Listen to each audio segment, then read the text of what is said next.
Bonjour à toutes et à tous. Aujourd'hui, je vais vous parler de la retraite. La retraite, on en aura une? Bien sûr qu'on aura une retraite, on aura tous une retraite. Et je vais vous expliquer pourquoi.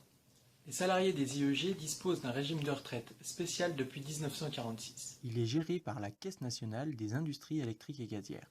Le système actuel est dit par répartition. C'est-à-dire que les actifs d'aujourd'hui cotisent pour les retraités actuels, mais également pour leurs futurs droits. Le taux de cotisation actuel est de 12,73%. En 2020, il passera à 12,78%. Quand est-ce qu'on part? Comme dans le régime général et suite à l'application des différentes réformes, l'âge de départ en retraite passe progressivement de 60 à 62 ans en fonction de votre année de naissance.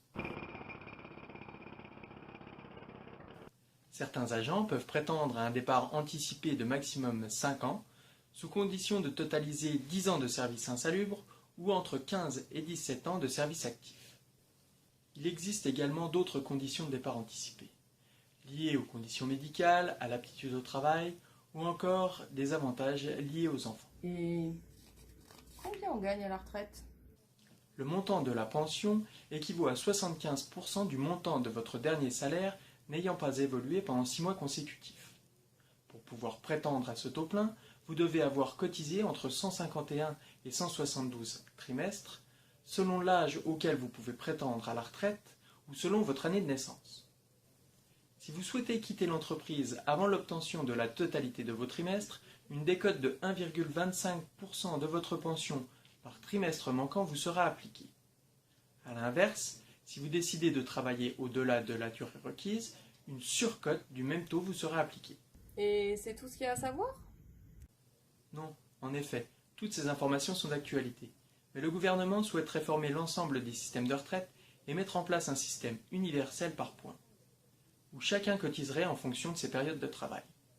C'est la fin du calcul de la pension sur les 6 derniers mois de salaire. Pour faire simple, un salarié acquiert des points tout au long de sa carrière. Au moment de son départ en retraite, ces points sont transformés en rente ou en pension. Mais attention, le montant de la pension ne peut plus être connu.